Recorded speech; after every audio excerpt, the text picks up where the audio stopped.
पत्नी सिर्फ 10वीं पास थी, फिर भी वो जिन औरतों को बच्चे नहीं होते उनका इलाज करती थी और इसके लिए उसने टेरेस पर क्लिनिक खोल रखा था।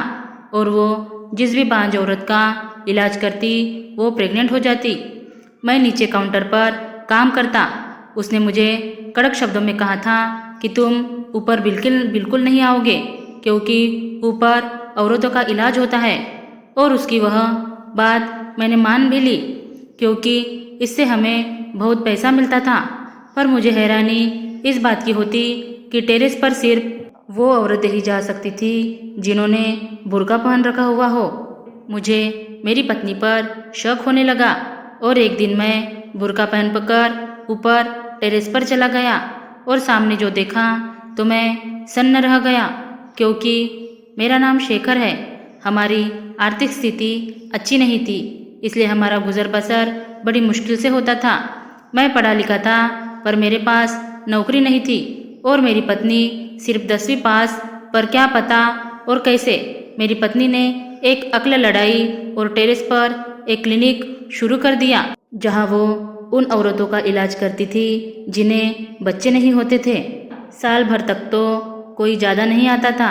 उस एक साल में उसके पास बस दो ही औरतें आई थी, पर हैरान करने वाली बात ये थी कि वो दोनों ही प्रेग्नेंट हो गई। धीरे धीरे क्लिनिक पर भीड़ बढ़ने लगी। मेरी पत्नी ऊपर उन औरतों का इलाज करती और मैं नीचे काउंटर संभालता था। एक दिन एक पति पत्नी सुबह सुबह क्लिनिक पहुँचे।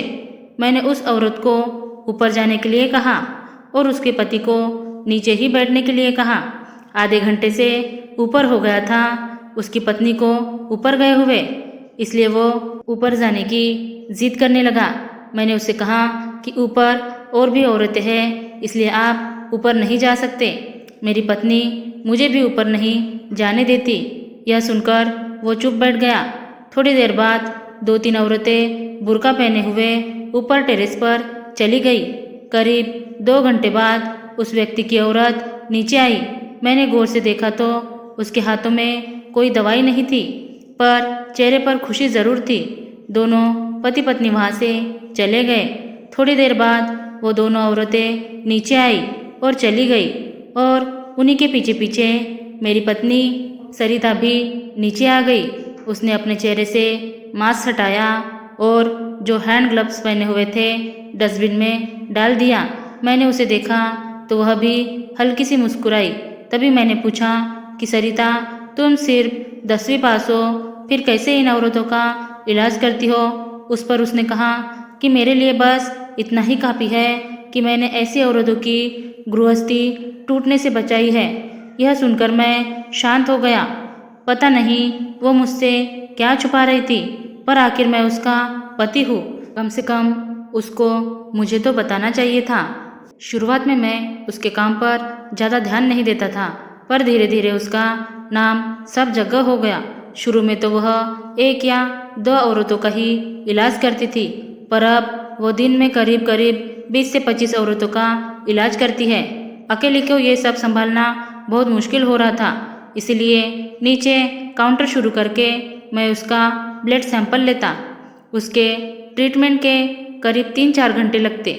मैं हर बार उससे पूछता कि आखिर तुम किस तरह से इलाज करती हो, और वह हर बात हंसकर टाल देती।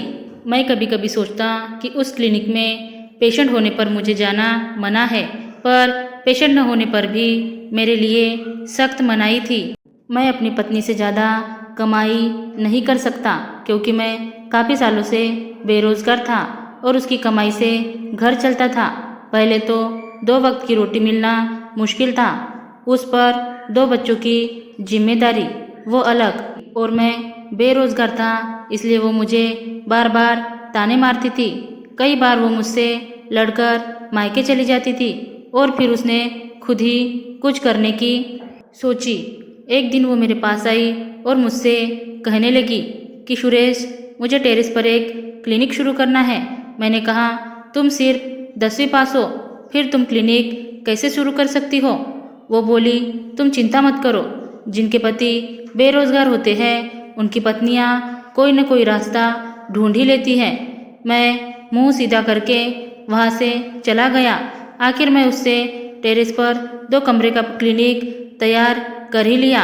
उसने कहा कि जिन औरतों को बच्चे नहीं होते मैं उनका इलाज करूँगी। शुरू में मैंने उसका बहुत मजाक उड़ाया, पर वह अपने इरादों की पक्की निकली। मैं पहले भी यही सब जानने में लगा रहता कि आखिर वो यह सब कैसे करती है, पर बाद में यही सोचता कि अगर वो ये सब कर रही है तो किसके लिए, अपने घर के लिए ना। मेरे माता पिता को गए काफ़ी समय बीत गया था। मेरी छोटी बहन नैना की शादी को 10 साल हो गए थे, पर अभी तक कोई बच्चा नहीं था, जिसके कारण उसका पति उसे बहुत परेशान करता था और दूसरी शादी करने की धमकी देता। मैंने अपनी बहन के बारे में सरिता से भी बात की और उसने अनसुना कर दिया, और इसके पीछे कारण भी था। शादी से पहले नैना ने अपनी भाभी का बहुत तिरस्कार किया, उसे ननद के रिश्ते के नाम पर बहुत अधिक परेशान किया।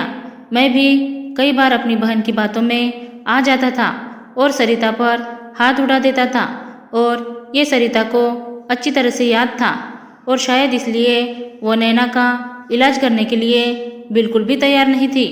सरिता का क्लिनिक बहुत अच्छे से चल रहा था, हमारे पास काफ़ी पैसा आ गया था, पर कभी कभी मैं रात भर यही सोचता रहता कि आखिर सरिता कैसा इलाज करती है, और मुझे नींद नहीं आती। एक दिन एक बूढ़ा आदमी आया। मैंने उसे नीचे सोफे पर बैठने के लिए कहा और उसकी पत्नी को ऊपर भेज दिया। थोड़ी देर बाद वही 2 औरतें बुर्का पहने हुए आई और मैंने उन्हें ऊपर जाने दिया। पता नहीं इन 2 औरतों को क्या परेशानी थी जो सरिता दूर नहीं कर पा रही थी, क्योंकि वे दोनों रोज़ क्लिनिक आती थी। 3-4 घंटे के बाद वह औरत नीचे आई और उसी के पीछे पीछे ही वो 2 औरतें भी नीचे आ गई। वह औरतें जल्दी से वहाँ से निकलने की तैयारी में थी। तभी मेरी नज़र उन दोनों में से एक के पैरों पर पड़ी। मुझे थोड़ा शक हुआ, क्योंकि उसने आदमी की चप्पल पहन रखी थी। मैंने उससे कहा, आप दोनों कई दिनों से यहाँ आ रही हैं, आपकी जो कोई दिक्कत है दूर हुई या नहीं। तभी उसमें से एक औरत बोली, हम यहाँ औरतों का इलाज करने आते हैं। अब मेरी समझ में आया कि उन औरतों का इलाज ये दोनों करती है और नाम सरिता का होता है, पर मुझे क्या लेना देना था। उतने में ही मेरी बहन नैना का फ़ोन आया और वो रोते रोते कहती है, भैया कुछ भी करो पर भाभी को समझाओ वो मेरा इलाज करे, नहीं तो मेरे पति मुझे तलाक दे देंगे। मैंने उसे बहुत समझाने के बाद फ़ोन रख दिया और सभी औरतें जाने के बाद ऊपर टेरेस पर चला गया। मैंने जैसे ही क्लिनिक का दरवाज़ा खोला और अंदर गया, सरिता ज़ोर से चिल्लाई और मुझे बाहर धकेल दिया। मुझे थोड़ा अजीब लगा और गुस्सा भी आया। फिर भी इन बातों को अनदेखा करके मैंने नैना के बारे में उससे बात की। तब वो बोली कि मैं तुम्हारी बहन का इलाज नहीं कर सकती, उससे कहो कि वो किसी अच्छे अस्पताल में अपना इलाज कराए। पर आखिर बात क्या है, क्यों तुम ऐसा कर रही हो? वो बिना कुछ बोले हटकर वहाँ से चली गई। इसी बात को लेकर कई दिनों तक हम दोनों में बातचीत बंद थी, परंतु उसे कोई फर्क नहीं पड़ा। आखिर वो पैसे कमाने में जो लगी थी, उसकी नज़रों में मेरी कोई कीमत नहीं थी।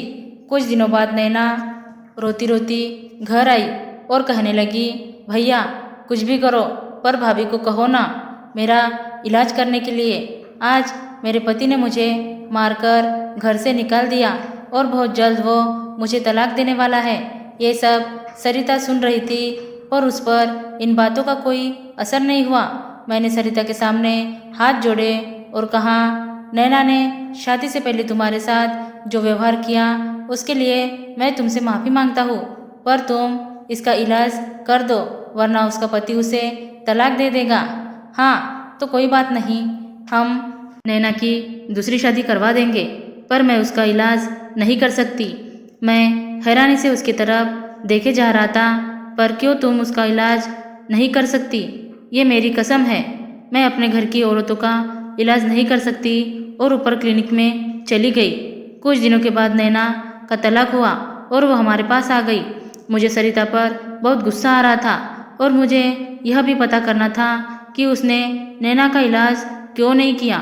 अब तो नैना सरिता का और भी ज़्यादा तिरस्कार करने लगी। भैया, क्यों भाभी ने मेरा इलाज नहीं किया? और वह उस पर नज़र भी रखती। मैंने उससे कहा, यह मेरी भी समझ में नहीं आ रहा है, पर मुझे कोई रास्ता नज़र नहीं आ रहा। नहीं भैया, कोई बात तो है जो उन्होंने मेरा इलाज नहीं किया, मतलब दाल में कुछ काला है। वो लोगों का इलाज नहीं कर रही है, बल्कि उन्हें धोखा दे रही है। पर तुम्हारी आंखों पर पट्टी बंधी हुई है। कल तुमने उस बुर्का पहनी हुई औरत को देखा था। वो औरत नहीं, आदमी था। जब भी कोई औरत इलाज करवाने आती है, तुम काउंटर पर उसका ब्लड सैंपल लेते हो। तभी वो दोनों औरतें आती है। वो दोनों आदमी यानी पुरुष है। ज़रूर तुम्हारी बीबी कोई बड़ा खेल खेल रही है। नैना ने जो कुछ बताया था वो सुनने के बाद मेरे मन में भी शक आया था। मैंने उससे कहा कि कल हम दोनों बुर्का पहनकर क्लिनिक में जाएंगे। दूसरे दिन एक औरत बुर्का पहने हुए आई। मैंने उसे ऊपर जाने के लिए कहा और उसके पति को नीचे ही रहने के लिए कहा। इतने में ही मैंने नैना को फ़ोन करके बुला लिया और हम दोनों बुर्का पहनकर ऊपर पहुंच गए। सरिता का क्लिनिक बहुत बड़ा और सुंदर था। इलाज के लिए आई हुई औरत शांत बैठी हुई थी। जब हम दोनों अंदर गए तो सरिता को लगा कि हम दोनों वही दोनों औरत है जो इलाज करने के लिए आई है। सरिता बोली, अच्छा हुआ तुम दोनों जल्द आ गई। यह फाइल लो और इसका नाम लिख लो। इसका ब्लड ग्रुप बी पॉजिटिव है और इसे बी पॉजिटिव वाला ही बच्चा दो। ये सुनकर हम दोनों ने अपने चेहरे पर से बुर्का एक साथ हटाया। हमें देखकर सरिता थोड़ा डर सी गई। मैंने कहा, अब तो तुम्हें बताना ही पड़ेगा कि आखिर तुम क्या और कैसा इलाज करती हो। तब सरिता कहती है, तुम तो बेरोजगार थे, गरीबी ने हमारा क्या हाल किया था, तुम्हें तो पता ही है। तभी मेरी एक सहेली ने मुझे ऐसी औरत का इलाज करने के लिए कहा। मेरी सहेली एक NGO चलाती थी जहां उन अनाथ बच्चों को संभाला जाता था जिन्हें उनके माँ बाप कूड़े के ढेर में फेंक कर चले जाते थे, और बिन बाही लड़कियां भी इनके NGO में अपने बच्चों को दे जाया करती थी। वो उन बच्चों की देखभाल करती थी। उसी ने मुझे बताया कि अपने समाज में जब किसी औरत को बच्चा नहीं होता तो दूसरी शादी करने पर जोर दिया जाता है या फिर बच्चा गोद लेने पर। इस तरह कितने ही लोगों की गृहस्थी बर्बाद हो जाती है। मेरी सहेली ने अपने 2 नौकर दिए थे। जब कभी कोई औरत इलाज कराने आती तो मैं उसे साफ साफ बता देती कि यहाँ कोई इलाज नहीं किया जाता है, मैं कोई इलाज नहीं करती। तुम्हें बच्चा ज़रूर मिलेगा, लेकिन उसके लिए तुम्हें 7 महीने अपने पति से दूर रहना है और अपने पेट से एक बेल्ट मैं दूंगी, उसे बांध कर रखना है। उससे सबको लगेगा कि तुम पेट से हो। और उस औरत के पति का ब्लड ग्रुप ले लेती थी और 9 महीने बाद उसी ब्लड ग्रुप का बच्चा उन्हें दे देती। मैं नैना का इलाज इसलिए नहीं कर रही थी कि कहीं उसको ये सब पता न चल जाए। भाभी, अगर आपने मेरा इलाज किया होता तो आज मैं यहाँ न होती। अब मैं आपका इस काम में साथ दूंगी क्योंकि यह काम समाज के लिए बहुत ही अच्छा है। इस तरह से तो जो बच्चे अनाथ हुए उन्हें माँ बाप भी मिल जाते हैं, और जिन्हें बच्चा नहीं होता उन माँ बाप की गोद भर जाती है, और इस तरह से कितनी ही औरतों की गृहस्थी बर्बाद होने से बच जाती है। नैना और सरिता की आंखों में आंसू आ गए और मुझे आज मेरी पत्नी पर गर्व महसूस हो रहा था। धन्यवाद दोस्तों। Thanks for watching. Like, share, subscribe.